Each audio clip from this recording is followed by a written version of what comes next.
તો મિત્રો આપણે ફાઇનલી પહોંચી જશે મામાના ઘરે. જો આ મામાની છોકરી છે, આ બા છે, આ કેશુ મામા છે, સુમિત છે, વિધાનભાઈ તો ભાઈ ને ખડ નીંદ નાખવા જાય છે.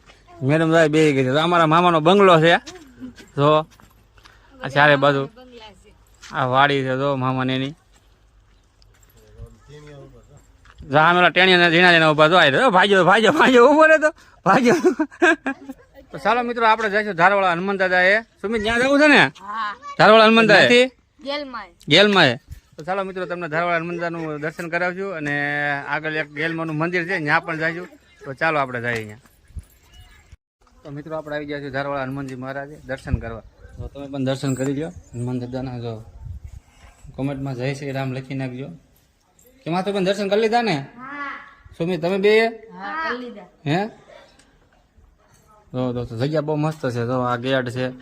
તો આ બધી અહીંની તો ફૂલડા વાવ્યા છે. તો આ બધી જગ્યા છે. મંદિર પણ બહુ ફર્સ્ટ ક્લાસ છે. અને બે ડુંગર શેરીને વચ્ચે રસ્તો બનાવેલો. જો આ રોડ છે.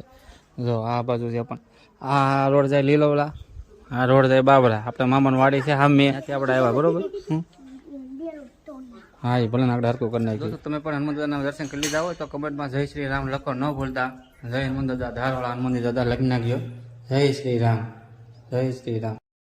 તો જો મિત્રો આ રીતનું મંદિર છે આયા રોડની બાજુમાં. તો અમે નાસ્તાને બધા આવી ગયા દર્શન કરવા આવ્યો. તો અમે પણ દર્શન કરી લીધા છે. તમે કરી લીધા હોય તો કમેન્ટમાં જય શ્રી રામ લખી નાખજો. અને મિત્રો તો મિત્રો અમારો વિડીયો તમને ગમ્યો હોય તો લાઈક કરજો, શેર કરજો અને સબસ્ક્રાઈબ કરવાનું ભૂલતા નહીં. તો હવે અમે જઈ રહ્યા છીએ મામાના ઘર બાજુ. તો ચાલો જય માતાજી, મળશું આગલા બીજા નવા બ્લોગ.